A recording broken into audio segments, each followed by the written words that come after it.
Hello, welcome again to FAIRtax Power Radio. I'm Bob Paxton. And I'm Ron Molero. And we are the FAIRtax Guys. With episode number, who knows? I lost count a long time ago.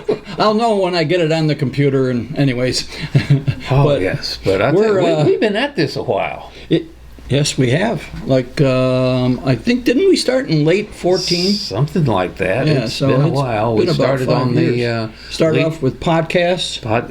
Program on Leading Edge Radio Network, then our own podcast, and then the video show in Gainesville, and then our own video show. So we're getting along here now. If we can just say as much about the FAIRtax, we can just move it forward.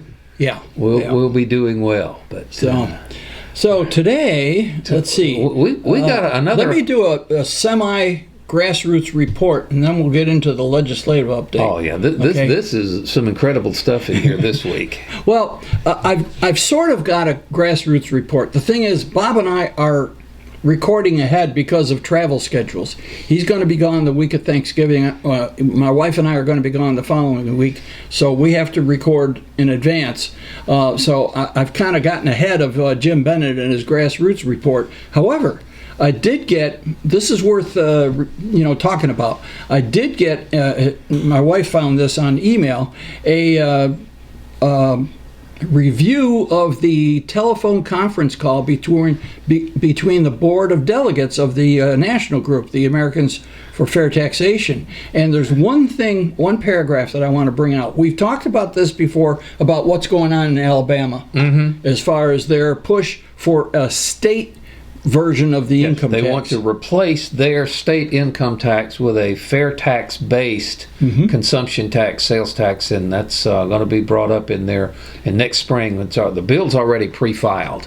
So it'll be taken up in the next legislative session. So just to give you an idea of the great lengths that some people go to, and this is not to say everybody has to do this, but Chuck Bailey has been spending time in the state capital, Montgomery, meeting with over 20 different entities, including Business Association of Alabama, bar associations, medical associations, and lobbyists representing from 50 to 75 different clients to push the Alabama Economic Freedom Act, which is Alabama's version of the fair tax, complete with a prebate. Yes. Yep. Chuck has also been meeting with Convention of States people, and it is scheduled to meet again on December 11th.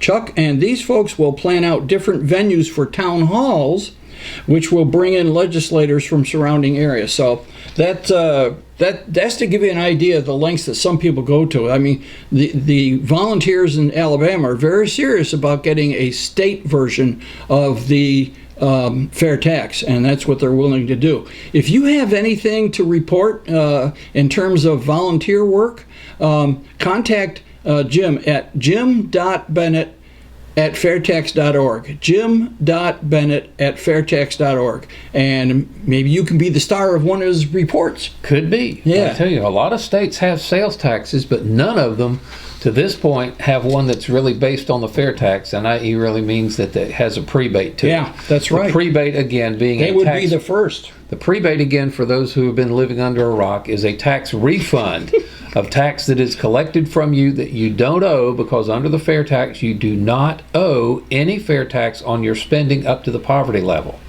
And so tax will be collected from you at every purchase, so you get back on a monthly basis that which was taken from you that you really don't owe. And again, it's based on your household size. That's all you need to know. Yeah. And when people start getting bigger paychecks because there's no withholding, of course the state withholding is nowhere near the size of the federal withholding, but it would be enough for folks in Alabama, and Georgia's considering the same thing, to see a difference in their paychecks, plus getting this tax refund every month. Now that's a feature that's not in any of the sales taxes right now. And when people start getting that, I think that the positive reaction that's going to bring is going to push this fair tax at the national level in a way that we never had anything like it yet. Yeah, that's a big deal. So we wish them much success. Yeah, and again, that's the Founding Fathers' vision. Exactly. The states are the laboratories for trying ideas. Yep. And if we try this fair tax, complete with a prebate on a state level, and it works, and it will,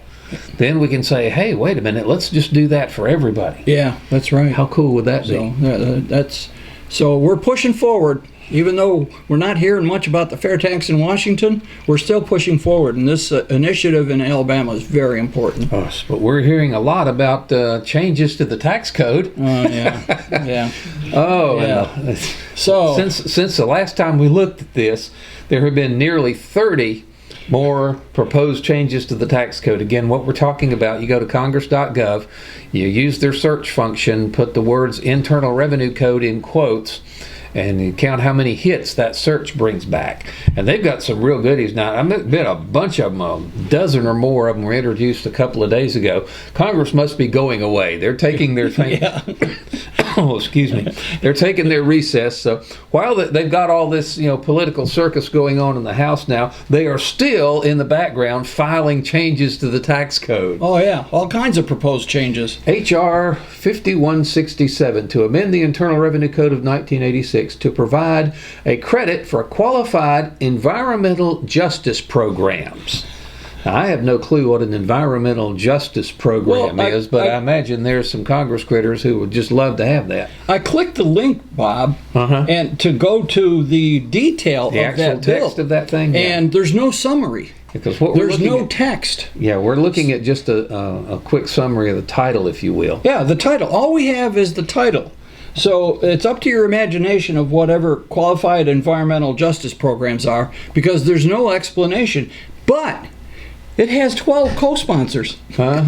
So it must be, and it's from Representative John Lewis, so it must be he and his friends in Congress, that know what environmental justice programs are, because it's got 12 co-sponsors, even though there's no text and no summary. Well, they'll figure that out eventually.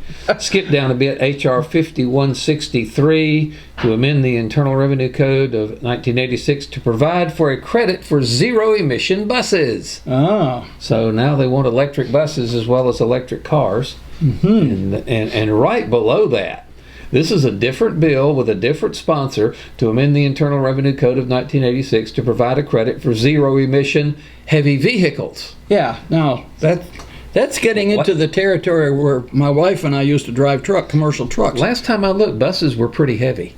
They're very heavy. I mean, our straight truck had a maximum allowable weight of 32,000, okay? 18-wheelers are 80,000. I'm sorry, there's no electric motor battery combination that I know of that's going to pull an 80,000 pound truck across the highway. Well, not for long. Yeah.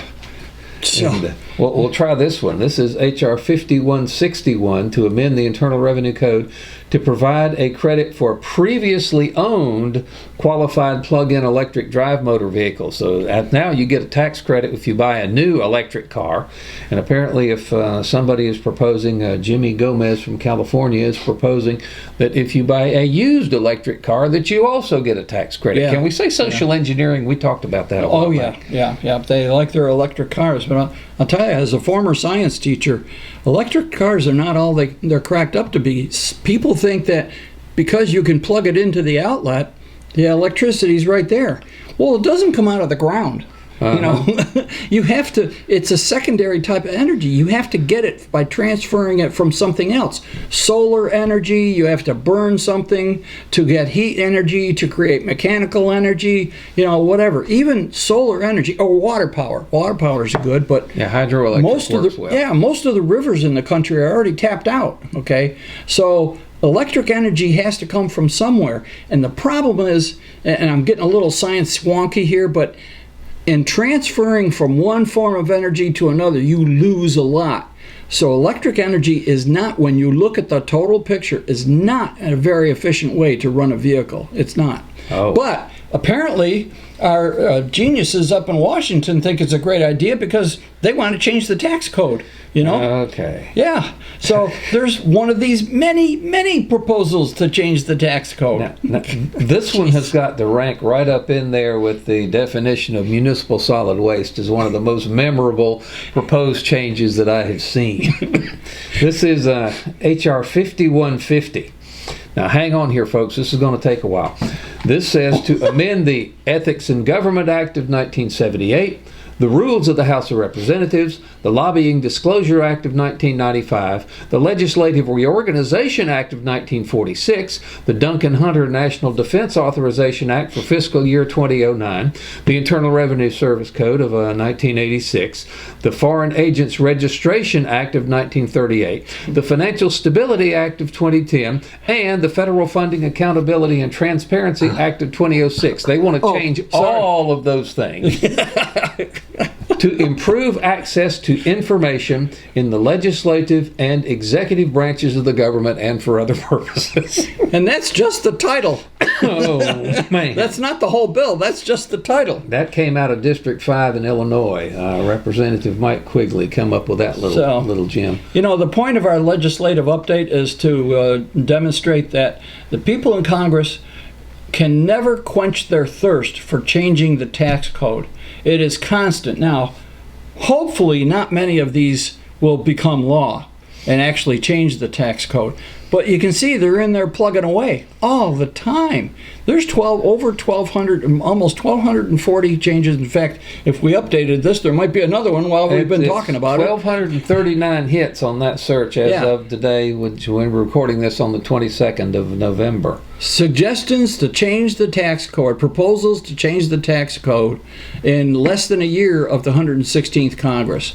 I shudder to think what it'll be by the end of, Well, hopefully they're in recess and we won't get too much of this over the next couple of weeks. But I got excuse me, I got something in my throat going on here. There's one more here I got to hit on. This is H.R. 5082. To amend the Internal Revenue Code of 1986 to provide tax benefits for investments in gigabit opportunity zones. Now, I know what a gigabit is, and I'm not sure how that fits into an opportunity zone, but they figured out a way. You know, if some of these things are worth promoting, we can do it with the FAIRtax. I mean, make the tax code a lot simpler using the FAIRtax, and make it unavailable to our Congress critters who feel that they need to change the tax code for our benefit. And actually, theirs our too. benefit, my foot. Their benefit is what they're up to. The benefit. Well, that's of the excuse to it. Oh yes, we're going to make this better for the American public by passing this change to the tax code. How about we get rid of the income tax and all the temptation to change it around for social engineering and for collecting lobbyist donations, and just go with the FAIRtax, which is a whole lot simpler. Absolutely, much simpler. Well, I'll tell you what I'm going to have to do here. I'm going to have to go on the Popvox.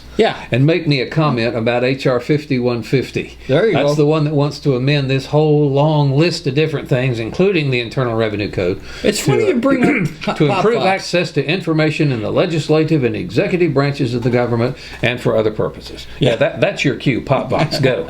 Okay, Popvox.com. Popvox.com. Yeah, we have mentioned this a lot. Yeah, but we're going to dig into it a little bit this time. And it bears repeating. Yeah, we're going to dig into it a little bit more this time.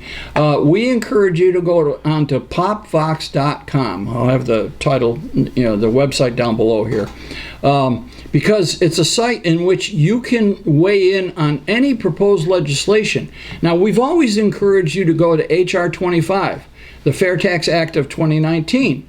And tell them you're in favor of it. I'm hoping that if you're watching this video, you're in favor of the FAIRtax and you're in favor of getting rid of the income tax in the IRS.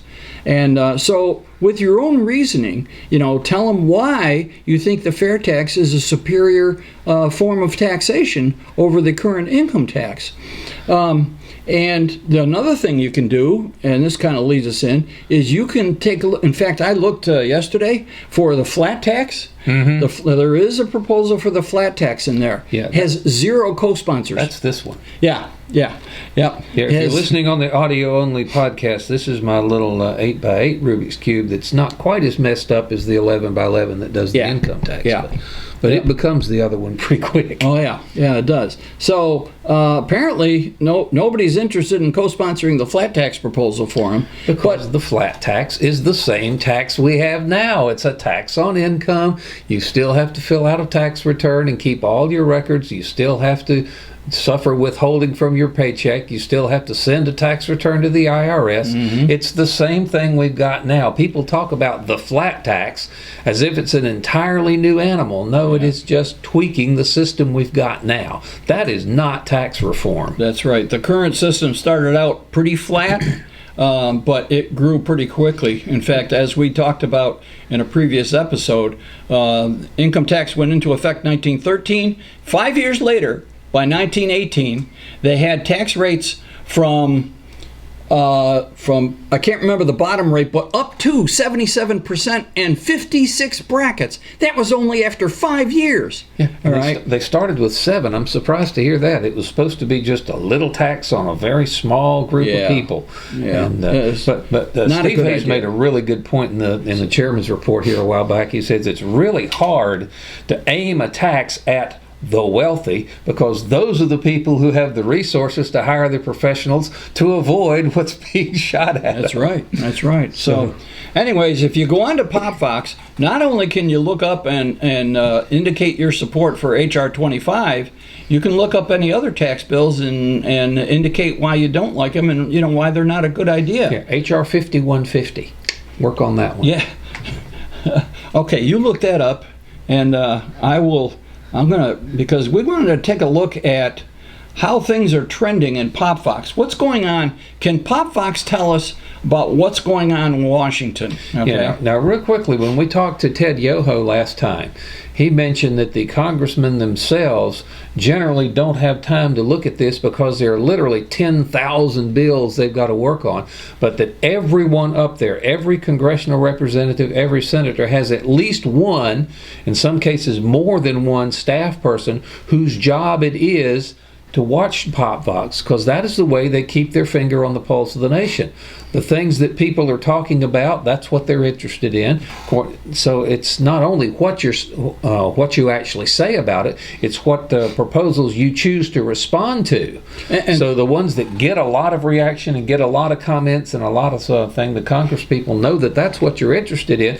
And it was kind of disheartening to see not a whole lot of comments on the fair tax, which is being interpreted in Washington as this is an issue the people in general don't care about, and that's what we need to fix. Yeah, that's right. And even though we had what they call the greatest tax reform in a generation with the Tax Cuts and Jobs Act of 2017. Tax relief. That was not tax reform. It's right. That's tax relief. It's not tax reform. So, but anyways, let's what is going on in Washington? All right, we know they're not talking about the fair tax right now, and there's a lot of talk about the impeachment hearings and so forth. There's a lot of other things. We can see that even though that committee is consumed with the impeachment hearings, the rest of Congress is not sitting around because they keep proposing all these proposals, and this is just on the income tax. What Bob and I are looking at is just the income tax. There are hundreds and maybe thousands of other proposals for all kinds of things. So on Popvox, what I did was on the left-hand side, I clicked legislation and federal, and then on the right-hand side, I clicked activity. And this shows what recent activity. Okay, so we've got Representative Stacey Plaskett, H.R. 60, expressing the sense of the House of Representatives that the United States Postal Service should take all appropriate measures to restore service standards in effect on July of 2012. Apparently, she's not a fan of the post office, and she wants to make sure that... Apparently, she thought the post office was doing a good job in 2012. Yeah, and I gather that she's not, she thinks that they ought to return to those standards. I don't know what she means by there. Now, this one is from John Rutherford, who is a representative here in Florida. H.R. 788 to amend and enhance the High Seas Drift Net Fishing Moratorium Protection Act to improve the conservation of sharks. All right. So this gives you an idea of what's going on besides the fair tax. Okay. We need to find out how many comments there are on some of those bits. Tell you what, let's see if I can open up another tab here and get there. And then you can keep going. So we've got this one, Democrat Rick Larson, Democrat from Washington State. H.R. 927 authorized Secretary of Housing and Urban Development in conjunction with the Secretary of Transportation to carry out Sustainable Communities Initiative and for other purposes. So they're, sustainable communities. All right. Anyways, there's a lot of other things going on in Washington, and even though the fair tax is not at the tip of everybody's tongues, we still have to stay engaged. Yes. Right? And we still have to stay engaged, and that's why we do a grassroots report, or in this case, a kind of a grassroots report. All right, yes. Because it's really important that you stay engaged. Like you go onto social media and you share the links about the fair tax from FAIRtax Official, from each of the state fair tax organizations. If you're on Twitter, you can retweet some of those things. If you're on LinkedIn, you can repeat some of those things. That's stay engaged. Don't let people forget, because at some point the fair tax is going to come up. The income tax is going to fail. The evasion of the income tax is so tremendous right now. It's over 20%. 20% of the people are not paying taxes, are not paying their fair share. And the dollar value is up close to $800 billion for this year, and it's projected to get worse every year. It's only a matter of time before evasion is $1 trillion a year. All right, the income tax is going to fail. And when it does, the fair tax will be there. So it's up to you to keep people informed. Your family members, your friends, your co-workers, and your Congress critters too. Your representative and your 2 state senators. All right, hang on. Find anything else that's interesting in here? I'm still digging around over here and seeing what I can find. So what we need to do, we need to find out. I just called up the page for HR 25, the fair tax. Yeah. And found that it... only 455 people out of the 320 million people in the country. That's better than we saw before, but... Yes, we got 455 comments on it. 447 of them are in favor of the fair tax. So it's winning 447 to 8. Wow. But that's a big margin. But yeah, but the fact that it is supported by that type of percentage really is, renders the whole thing not really all that important to Congress, because it's only 455 people. Now, if that were 45,000 people and they had that kind of ratio, they'd be paying attention to it. Yeah. So, another thing that I just thought of is that the opposition comes from up in your place, New York. Oh, where yeah. you were from. Up in the... Our Florida here likes it. In fact, everybody likes it. Well, and mentioning Florida, my congressman, any congressman could go on or have their staffers go on to Popvox and look up a particular bill, a particular proposal, and see how it's faring in their district. They can actually, not only do we get results across the nation like Bob is looking at, but they can get into their district. Now, I'm in District 3 here in Florida. So Congressman Yoho's staffers can go onto Popvox, look up a particular bill, and see see what the people in his district think about that bill. And that's a valuable tool to them. And that's why Popvox is so popular on Capitol Hill, because it contains this capability. I love this message that this particular constituent left. We won't identify him, but I will say he's from New York District 25. My support of you depends on your support of HR 25. I like the madness. Pass the fair tax. If enough people will go in there and say something similar to their Congress critters, we might get something going. And if more than 455 people, I tell you what, that's being assertive but not nasty. Yeah. Yep. It's true. So that's great. So it really is. But again, with 455 people weighing in, and 447 to 8. I can't do the math in my head to tell you what the exact percentage is, but it's pretty high. But it needs more than 455 people supporting it. There's other news concerning taxes and so forth. Okay. I get daily emails from Politico's Morning Tax, and the one that came this morning is just precious. Okay. Tell me about direct taxes. This is one. Wealth taxes of the kind proposed by Senators Bernie Sanders and Elizabeth Warren face no shortage of hurdles, but perhaps none more daunting than this. Even if you get the wealth tax through Congress, the Supreme Court is likely to strike it down. Yeah, because it's a direct tax. It violates the Constitution, and it is not an income tax. It's a wealth tax, and it's not allowed. So they're talking about it, but the Supreme Court will never go for it. Yeah, well, and we talked about an article a couple of weeks ago that someone from the Heritage Foundation said, and they came up with the fact that if you took every dime of people who made more than $200,000 a year, you could not begin to pay for all of the stuff that's being proposed. The math just doesn't work. But actually some good news from California. That doesn't happen very often. Yep. It's not a great surprise that California High Court ruled against the tax returns law signed this year by Governor Gavin Newsom. Real quick, what they were doing, they passed a law out there that says in order to be on the presidential primary ballot, you have to have released your tax returns. Now, they didn't call the president by name, but you know good and well that's who they were aiming at. Exactly. And they're saying you can't do that. Their Supreme Court struck it down. Yeah, because you know what? We got this Bill of Rights thing, and if you look at number 4, the right of the people to be secure in their persons, houses, papers, and effects against unreasonable search and seizures shall not be violated. That's pretty clear. But rather than having a court decision that says you don't have to release your tax returns to run, how about having a system where you don't have to fill out a tax return? That works. That's what we're trying to do here. I think that's a dandy idea. That would render that entire thing moot because the fair tax does not have tax returns in it. You pay it at the cash register when you buy stuff. You do it anonymously. End of story. There are no tax returns with the fair tax.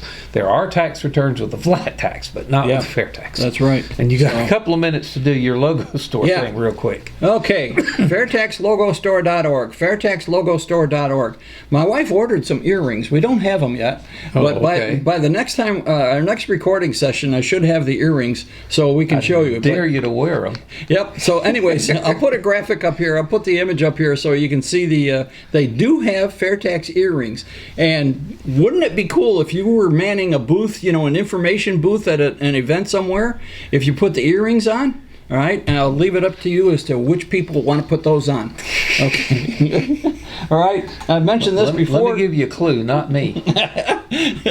Nice tote bags, and I'm going to do this before I forget it because we had it here last time, and both of us totally forgot it. The new yard signs. All right. Anyways, the tumblers. All right, these are nice. All right, I'll put a graphic of this up there too. Nice glasses with the FairTax logo on it. You get a set of those, and you make sure you have those out when the neighbors come to dinner. The umbrellas. I'll put an image of that up there. The umbrellas, palm cards. Okay, we have information, 2 sides information. All right.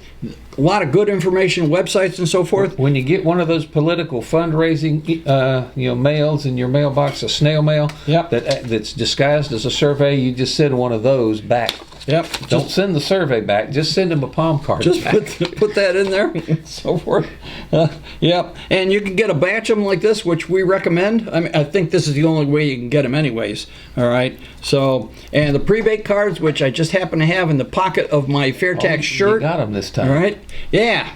Okay. Basic information about the FairTax on one side and the prebate schedule on the back side. These are a very popular item. Okay. The scrolling banner, which Bob and I use at every episode. All right. You get these, you take them to a town hall meeting, and you make it known what you're promoting. Okay. And we already showed the yard sign. So anyways, go to FairtaxLogoStore.org. FairtaxLogoStore.org.